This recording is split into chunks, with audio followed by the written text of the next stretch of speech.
Hi, I'm Lou with another episode of My Car Story, and today I'm here with Mike Tardy. Mike, good to see you. Lou, how are you? And he's got a car with us. It's not the perfect Bloomington gold car, etc., etc., etc., but who cares? You'll see. Viewers, you tell us what you think of the car. I think it looks screaming. So with that being said, Mike, what year and make model car do we have? Well, it's a 1963 Corvette Coupe. It's an early model coupe with fuel injection, and it was always a Riverside red with a red interior car.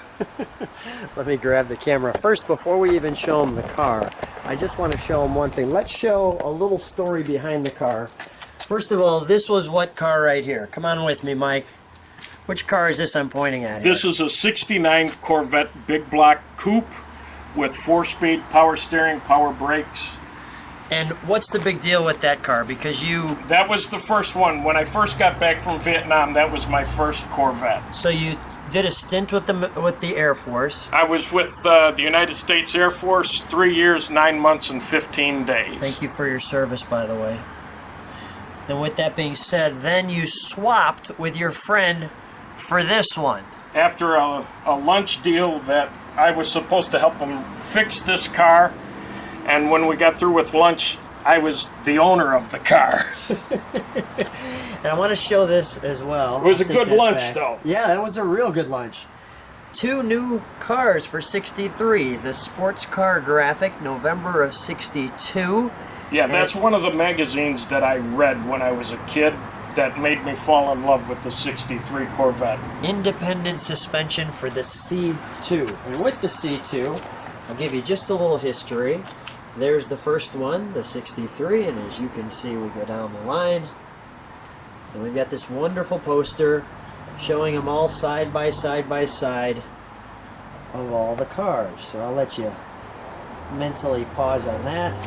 And with that, then there's the evolution of the real McCoy.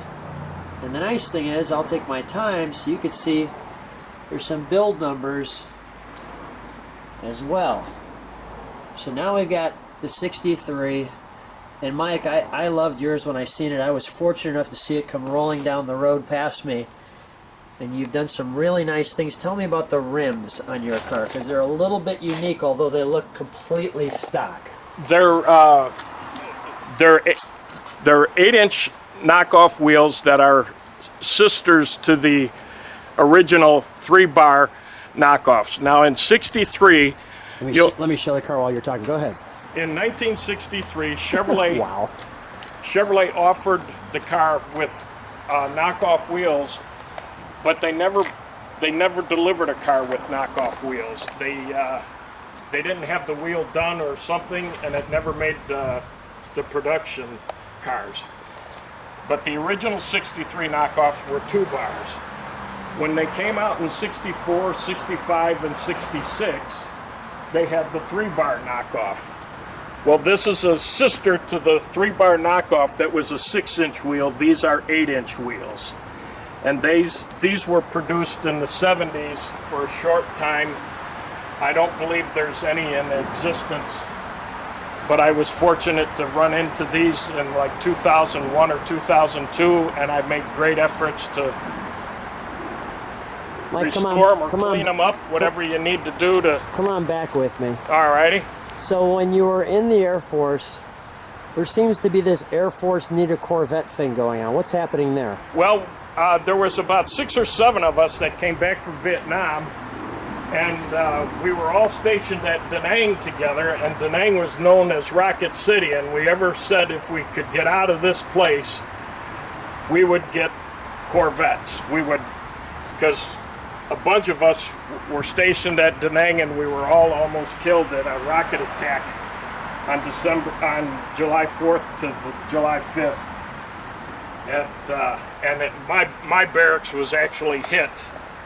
I was probably the one the closest to. The other guys were a couple of barracks away. But we made up our minds we were going to get Corvettes. And well, first of all, I'm glad that you're here telling this story. Well, I am too. And we've got a fantastic Corvette with your car. And we've got Corvette 5 here. Tell me the story with Corvette 5. Well, or USA 5? I couldn't get USA 1 with the state of Illinois because it was already taken away, and it went to Michael J. Hollett's son's friend for his Corvette. So the only next number available, because 2, 3, and 4 were gone, I got number 5. And then I got a letter from Michael J. Hollett saying I could have number 5. And who's Michael J. Hollett, just for the viewers? He was the Secretary of State in 1974 for the state of Illinois. He is the one who issued the custom plates at the time. So you've got the USA 5, custom floor mats, and you can see this car is done so tastefully well. Let me show you just the look out the back. And the split window was only 1 year because they thought it's such a field of vision blocker that we're going to take that out. Matter of fact, some 63 people took that bar out and put a 64 window in it, as I'm told. That happened on a number of them. It's amazing how many 63s have kept the bar in the window, though. Fortunately, some people didn't have the talent to cut it out. So, so that lack of talent helped him quite a bit. I would imagine that helped quite a bit. I love the way you've put this together too. You've obviously got some custom pieces here, but it looks so clean. It's always been my hobby car. Some of the people that are Bloomington Gold orientated think I committed a sin here, and they've informed me I may not make it to pass the gate. Corvette. Okay, let's pop the hood, shall we? Be happy to. Yeah, this is okay. I've even committed more sin. I have the original injector that belongs with the car. Sure. But I don't have the original motor. Okay, that happens. And this is, first of all, Michael, how long have you had this car? What year did you get this car? I got this car in September of '72. Lou. Nobody was thinking of that. Nobody stuff in foresaw. 72. Right. Nobody foresaw what has come about. And no one ever heard of Bloomington Gold at the time. No one realized that these cars would become this valuable and have this purpose of history and so forth. I have always been a hot rodder. It's a sin that I have not gotten over. They don't have medicine for it. So I've just maintained the sin. And I'm a child of the 50s and 60s, so of course I enjoy chrome and polished metal. Looks great. I'm curious to see what our viewers think. I think it looks fantastic. Well, wait till they hear it start. I'm not going to spoil that. Well, what do you have up here? What's this? That's a special burp bottle for the coolant. Okay, I got you. Okay, because I've had to change the fan. I drive this car, Lou. This is not a hangar queen. I've seen this one roll by, and this is why I said, Mike, we have to talk. This car doesn't get loaded into a trailer. Okay, this car gets driven to wherever it's going to go. It hauls grandchildren. Okay. Let's start this off. Okay. Be happy to. Where's the VIN number on this one? It's an early number. If you want, we can photograph it. It's 3000 something. Is it show it somewhere in the car? It's underneath the.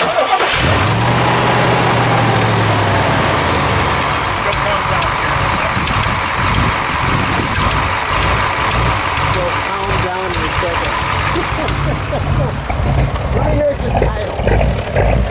This is what I heard when he drove by me.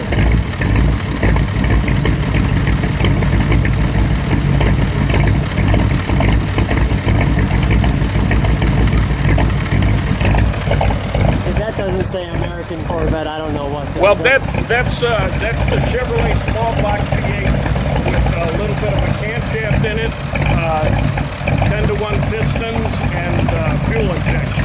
Let's give it a little rev, shall we? Sure.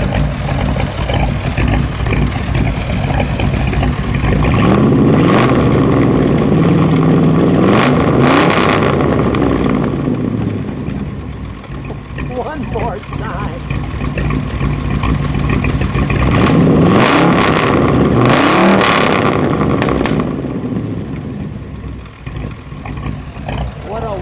plain nasty toy you created. Well, it's like I said, they don't have medicine for this. Let's shut it down so we can talk. Let me just show it from this side for a minute. The sun's blazing on it. When you're ready. Whenever you're ready. There she is. Yes, and the sun, we caught it just at the right time. Let's close that hood and we'll talk for one more second here. Well, you know, they've made so many camshaft profiles for the small block Chevrolet. Yeah. And Comp Cams makes a nice camshaft that lets the fuel injector still be a good fuel injector. And I've had to work on it a little bit over the years. It's been challenging, but I've got it dialed in and set up to where we can enjoy it and use it every day. It drives well. Even at 90 degrees, it's not real happy, but it'll drive well. And it's a great car on the highway, and I can live with it in some traffic if we're at a show or something. And I committed a lot of sins with the car. I put power steering on the car. Fuel injected cars didn't come with power steering because the oil pan wouldn't handle the steering ram. Well, I changed the oil pan so we could put power steering on the car. And I've just made the car where we can live with it and drive it and have fun with it. Speaking of fun, what's the reaction when you're driving this? I've never had anybody pull me over and tell me what an ugly car and that I ruined the car because it's not a Bloomington Gold car. No one's ever done that to me. What do they tell you? Usually I get a thumbs up at stoplights, or little kids will yell, "Hey, mister, nice car." And whenever it's at a show, guys like you always leave a business card saying, "I want to show your car or photograph your car." And I can't tell you how many times it's been photographed. It's been a movie star. What movie was it in? It was in a movie in the 80s called A Night in the Life of Jimmy Reardon. River Phoenix was the leading actor in the movie. And this was that car. Mike, so much fun. Great car. You've done a wonderful job. Thanks so much for being on My Car Story. Lou, thank you very much for this. I hope your audience enjoys the car as much as I have. Thank you.